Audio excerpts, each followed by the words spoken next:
connect to this computer. All right, so we're now recording. Welcome to today's session of YouthAstroNet live sessions with some of our peer mentor educators. Today we have Rhea Waldman, Dr. Rhea Waldman with us, who works at the South Dakota Discovery Center, and she'll be sharing her experience using YouthAstroNet at the museum and with local classrooms. So I will let Rhea take it away. Perfect, thank you so much. So I'm excited to be a mentor this year. I've been with this project for 2 years now, and I've done a lot with kids. So first I thought I'd show you where I'm at so that you know what the situation here is. So I'm with the South Dakota Discovery Center. We are in the capital of South Dakota, Pierre. So you kind of see a picture of our museum there. We are in an old power plant, which is kind of nice. When you look at the map, we're kind of in the middle of nowhere. There we go. In central South Dakota, right along the river. It's really beautiful here, but there are not a lot of people. Actually, in fact, in the winter, we have more geese here than people. So this is our Capitol building, and this is the population that is taking over in the winters here. So we work a lot with outreach in central South Dakota and trying to help a lot of the rural and tribal schools here to get a little bit of better grasp of science, because a lot of them struggle with science proficiency in their classrooms. And so YouthAstroNet, I thought, was a fantastic way to enrich the science curriculum with space science. So I have been working with 6th graders in a couple middle schools around here, where this is one of my classes in Kimball, South Dakota, which is really in the middle of nowhere. And they were really, really excited to be able to do something like that and kind of connect it to the world, because you kind of sometimes feel a little alone out here. So they were able to request the images and process them. In Kimball itself was 6th grade, 7th grade, and 8th grade that I worked with actually. And some of those classes were not only doing the pictures and the processing, but they were also looking at how telescopes work. And so we've been going through a little bit of a design challenge on figuring out how telescopes work and how they take images with the little bits that are available for you to check out with the Harvard-Smithsonian, which is really, really cool, because that way they get a little bit of the tech education. So I was partnering with a science teacher, but also with a computer teacher there. And so we had them at 2 different types. We hit them kind of with different standards with the same topic, which was a lot of fun. So we merged that into the curriculum to explore different objects in space, to look at light and color. And then their capstone project is a combination of taking the image and processing it, but then also telling me about the image, telling me why they chose the colors and why they chose the image. So I want them to really think about what is their connection and what does it mean to them in their capstones. And the ones that were doing the little bits, they actually did the capstone of making their own telescope with little bits and with like everyday materials, and they turned out pretty amazingly. And that was a really cool thing. And so for the images that they're taking, we're actually doing little exhibits in our exhibit hall where we print those pictures of the winners of every class and then have them as part of the exhibit, which is also kind of a cool thing for the kids, that they say, hey, I am exhibiting in a museum. So the way that worked for us is, as I said, I work with teachers. And so we're really going with the core ideas in the standards, looking at Earth and space science, kind of Earth's place in the universe, but also looking at physical science a little bit, motion and stability. There's some about gravity that we've been talking about, obviously size and scale and solar systems. So all of those things fit really, really nicely into the curriculum. So the teachers basically set aside about a 2-week, sometimes longer time period where they really focus on this project with me, and I'm kind of in and out of the classroom helping the teachers. Especially with the Little Bits project, it worked really nicely with the science and engineering design process, so that it's not just the science core ideas, but we get a 3-dimensional learning effect here, where we look at, what is the problem here? How can we build a telescope, and what are the different parts of it? Design it, build it, test it, and then present it in the classroom. So we went through the entire engineering design process with them. And so we hit on a lot of, asking questions, defining problems. Basically, all of the science and engineering design processes, really, we hit on all of those standards in it, especially critical thinking. And then also the cross-cutting concepts that we're working with really hit nicely. So patterns is, of course, one thing in all of them that works. Cause and effect, scale, proportion, and quantity is a good one. structure and function. So we hit systems and model systems. All of those cross-cutting concepts are addressed as well. So again, I think it really fits nicely into NGSS and the three-dimensional curriculum. I mentioned the exhibit that we're doing, so I thought I'd share some pictures. We actually have an exhibit from the NICE network right now, which is the SunEarth Universe exhibit that they send out. So as part of that, we actually have the posters with that in it, and I don't think you see my pointer for my mouse here, but when you see the lower picture, you see the SunEarth Universe exhibit down there, and then kind of to the right, embedded next to the sun and the solar system, the solar system, and that map of Venus, those three posters that are standing there are pictures from those kids that were the winners with their story next to it printed. So that has been really, really nice to have that right there. And I'm hoping I can do this kind of every year and change it. And then when I'm done with the posters, they can go to the school so that they can see it there. And so that has been really, really popular. So this is a perfect place right now that we have it right there with the other exhibit. While I'm talking about the NICE kits, we use some other tools and toolkits that we have to combine nicely with the YouthAstroNet. Although there are so many hands-on activities already in the curriculum, there are a couple that we have here that we thought just fit perfectly. So to kind of add to the space science curriculum, we've been using some of the NICE toolkits where we build a pocket solar system with younger kids, where we do orbiting objects or objects in motion to really get at the gravity and you know how that works, how the solar system and generally galaxies are set up. Filtered light is a perfect one because it really goes nicely with the alien eyes and looking at the different filters and how you make the RGB images. So that one really helps with that. And then there's a couple of extensions that are just a lot of fun. So they have a couple of toolkits, ice orb, exoplanet transits, and imagining life kind of go a little further into exploring other worlds and how they could look like, and you know what other planets we might have out there and if there's life. And so those toolkits were really amazing to kind of go with it. So thank you, Erica, for putting that link there. That is perfect. So this is kind of my setting and what I've been doing with it. I'm trying to expand it this year a little more even, and we're going to go into a couple of tribal schools and really be in working kind of, they have been struggling with their science proficiency especially, and they have been contacting us and asking if we can help them to get their kids a little better in that. And so YouthAstroNet is going to be in some of our tribal schools now the next year. And I'm curious to see how that goes. And I hope we can do a model for other tribal and rural schools that really works there with the setting there and with the challenges that come with that setting. So that is kind of it from my side. As I said, I've been doing this now for 2 years. I had about 300 students so far that I've reached here in South Dakota, which is a lot because we don't have a lot of kids here, especially in Central South Dakota. And they always ask me every year, can we do it again? Do you have more funds? Can we do it again? So this has been a fantastic experience. And I think the main thing that for me was really amazing is I've been working with those teachers. The teachers learn so much while they're doing it. So I feel like it's professional development for the teachers. It gets the students so much connecting. I always have them connect to one of the Harvard-Smithsonian scientists, and they love that, especially Tony Stark. I have to say that there's a scientist at the Harvard-Smithsonian whose name is Tony Stark, and I hate that, obviously.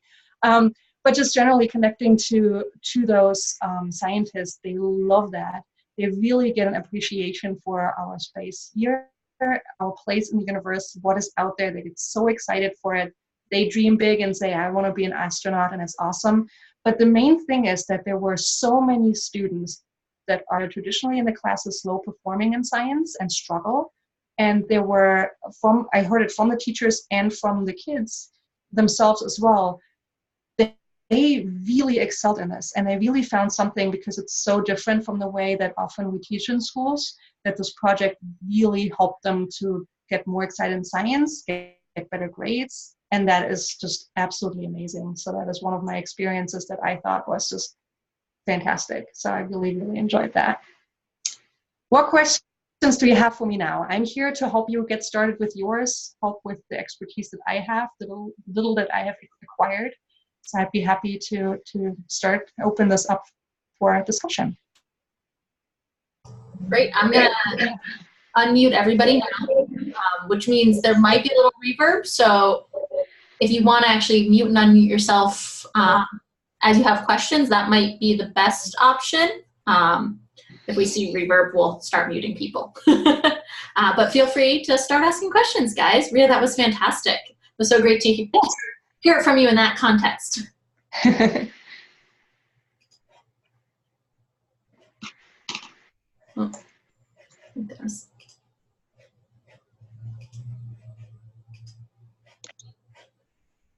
Any questions from the audience?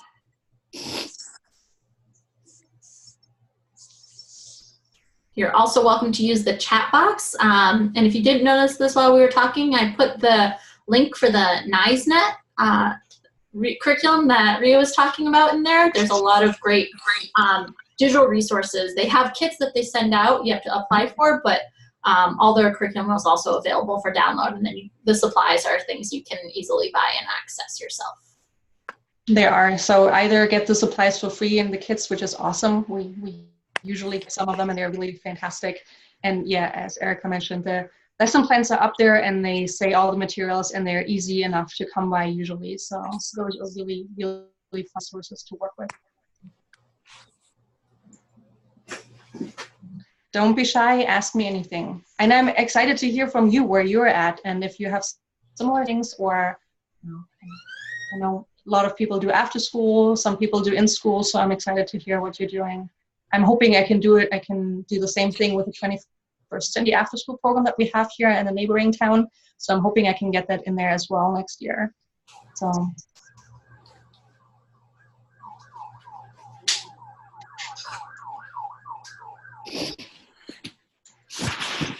So are the little bits the same thing as like the microbits? I just took a class on the microbits. Is that the same type of thing? I've not heard of microbits, but let me look them up and I'll let you know. Okay.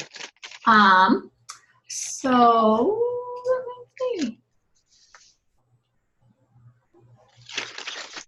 So I think little bits are actually a little more, they're kind of like snap pieces.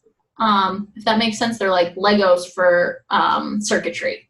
Oh, okay. Yeah, they connect magnetically, so you have little parts of circuitry that you can put together with sensors and with connectors and with motors and all kinds of things, and you just snap those parts together and then see what they do. So it's very intuitive, and it's really nice for them to just explore them, not even give them a lot of guidance, just say, see what it does. And okay. They had a lot of fun. I did it both with 6th graders and with 8th graders, and it worked for those ages really well. And we have full kits of those that we'll send to your classroom for 2 to 3 weeks. So there's a form. I love playing with them. Like they're really, really cool. Oh, nice. Yeah, and just there's a form in the Educator Portal. Just fill that out. And if I don't get back to you in like 2 days, send me a quick email saying I've requested them, and we'll get you on the list. We have plenty of kits to send out, so we're happy to share them. Okay, thank you. And as Rhea said, there's some design engineering challenges to go along with that you can find in the Educator Portal.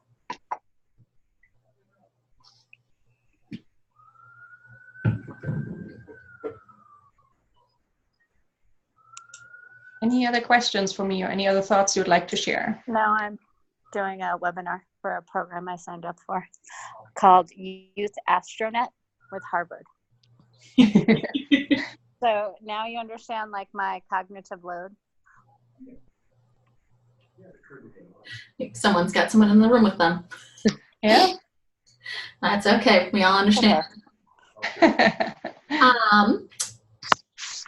Hi. I'm also one of the YouthAstroNet webinar participants. And unfortunately, I came back just late last night, so I missed the initial part of the webinar. I just joined like a couple of minutes ago. And I just wanted to know what are the requirements for using the kits that you are talking about, because my very first unit is going to be on space. And I was super excited when I heard that these units would be sent out to schools. And I'm teaching 8th grade science this year. Yeah, so just complete your training, which you're welcome to do at your own pace. It'll be request and process some images, watch the tutorials online in the Educator Portal, and post some of your images so that we know you've started to understand how the telescope works. After that, and even as you're completing your training, you can go in and fill out the request form in the Educator Portal. It's a short survey monkey just to tell me who you are, where you are, and I'll put you on the list to get the kits. So we have Little Bits kits as well as laptops. We have less laptops to send out than we have Little Bits kits. So those, if you're needing extra laptops for your classroom to use, then put that request in early. That way you can have priority over some of the other groups that want them, but we have plenty of Little Bits kits to send out. Just fill it out and we'll get it to you. I have Chromebooks, so we are a one-on-one Chromebook school, so I hope the kits work with Chromebooks as well and not just with Windows. So the Little Bits are all separate. They don't require computer use. Okay.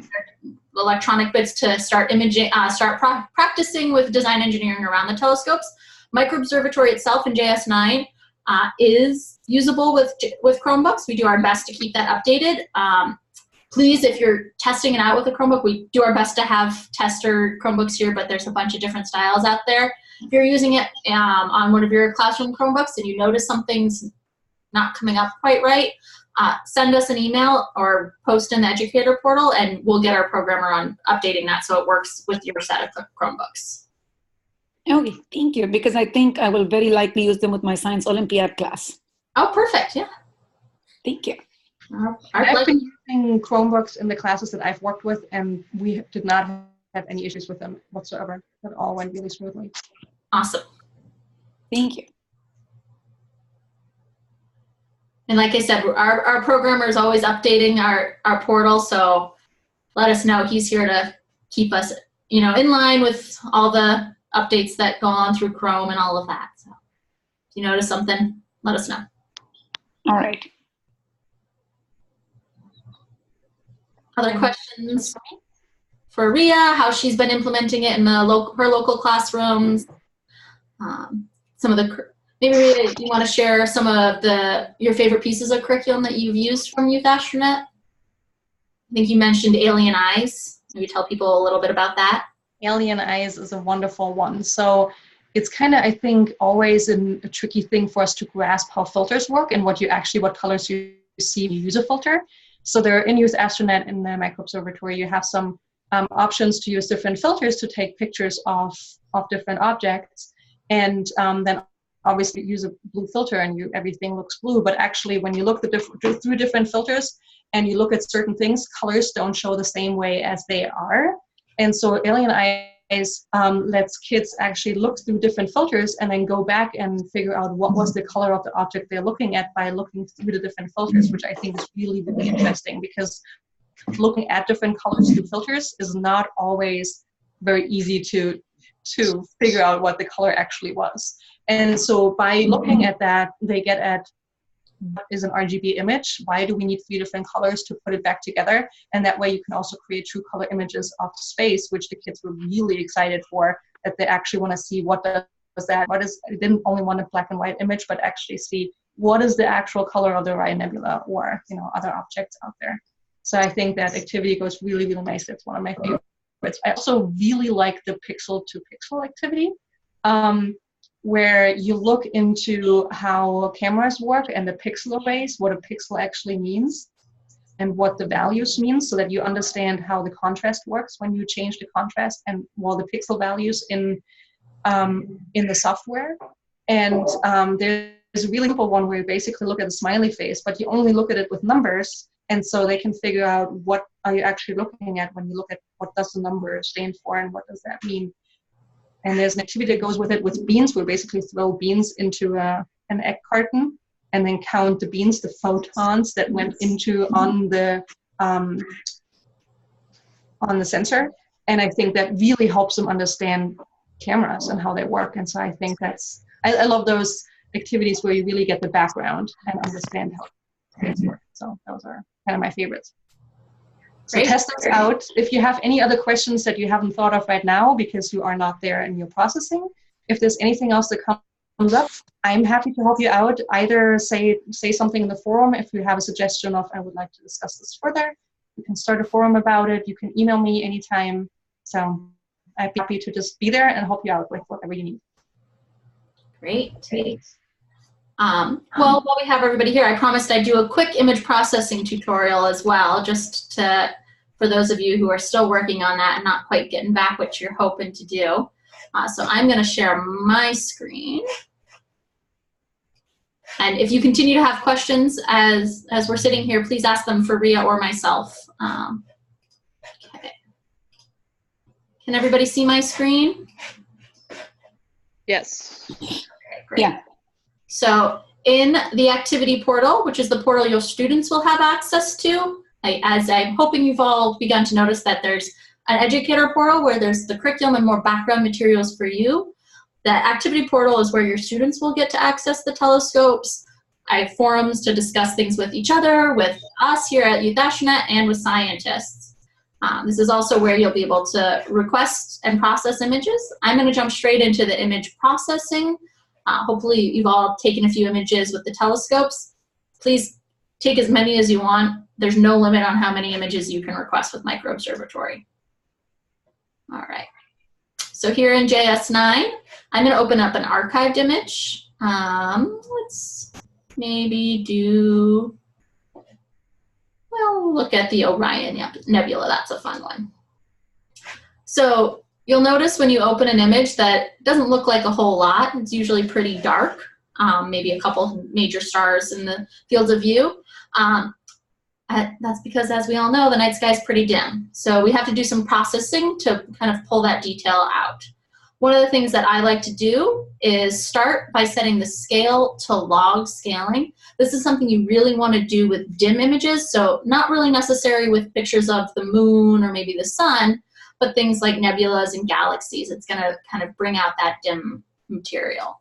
So if you hit log, already you can start to see there's something going on here in my screen, right? There's something happening there.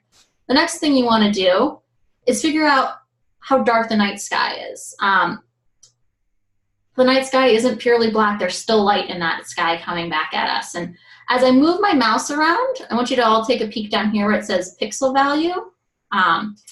This is how much light has fallen on that part of the detector. So as I move my mouse around, you'll notice that the number shifts. So if I go over this bright star here, that 4095, that's the limit of our detector. That's the really bright star here.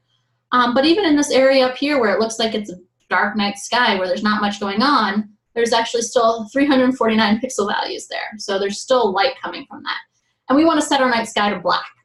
And so that's what we do with our low brightness limit. I kind of get a guesstimate of what that low value is. So I'm going to say 346 or so. And I'm going to type that right in here and hit enter. And already that brings out a whole lot more detail to our image. Basically what I've done here is think of the image processor as almost a paint by number. You're setting values on how you want to display the information coming back from the telescope. Because a telescope image is just numbers, it's values. There's nothing more than that, right? So it's numbers across the screen here. And so I'm setting anything with a pixel value of 346 or lower to black. Everything that's under 346 is going to be painted black. Then I have a certain number of shades of gray to paint with after that. And so you can see the brighter, the more pixel value, the more light photons that fell on a pixel, the brighter it is, the more white it is. We can also bring down our high brightness a little bit to kind of bring out more detail.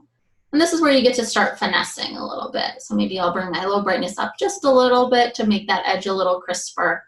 Bring my high brightness limit down. When I bring the high brightness limit down, we're saying anything above the number in this box is going to be painted white. Stretch and contrast, we'll dive into those a little later. Those are tools to get even more, finesse a little bit more what you're doing with the image. They're not required to do some basic image processing. The next step is maybe you want to add some color. Now we're really going to get to paint by numbers. I'm a big fan of Plasma. It's a really fun image color map. So these color maps are true paint by numbers. So you can see, if you look at this bottom bar here where my mouse is, anything under 350 is one shade of purple, then 351 to 355 is another shade of purple, and so on until we get to the top where anything above 1400 is a shade of yellow. and you're really just painting that to kind of bring out details. Different color maps are going to help highlight different areas of an image. There's not one right or wrong color map to choose. It's really a choice of what do you want to look at. Do you want to look at kind of this diffuse region around the outer edge of my image, or do you want to kind of focus in here on the center where there's maybe some more bright stars going on? So this is some basic image processing. There's more things you can do with regions and analysis. There's some tutorials that go into that more in depth, and some of the recorded webinars will walk you through that. But I'll take a quick second to answer questions if you maybe have specific questions about image processing, because I know there is a little bit of a threshold there when you start to learn about image processing. Any questions? That answers my questions. Thank you. Oh, my pleasure. Yes, thank you. Rhea, did you have any, when you were first learning how to do image processing, anything that kind of you struggled with or took you a minute to kind of first get an understanding of? I think, you know, it's really just a by the book. Remember those three things: the log scale, the low and the high brightness limits. Those are really the key things. And I think a lot of kids that start out with that is exactly the same thing. They will always forget one of those steps, and that's a very easy thing to forget. But if you do those three things, you have a really, really cool image.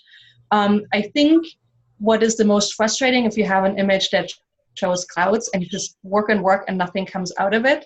So be aware that there are clouds, there are other things. One of my kids at one point discovered that there's a hotel close by, and sometimes when the object is too close to the horizon, you get the hotel in it. So they're like, what is that?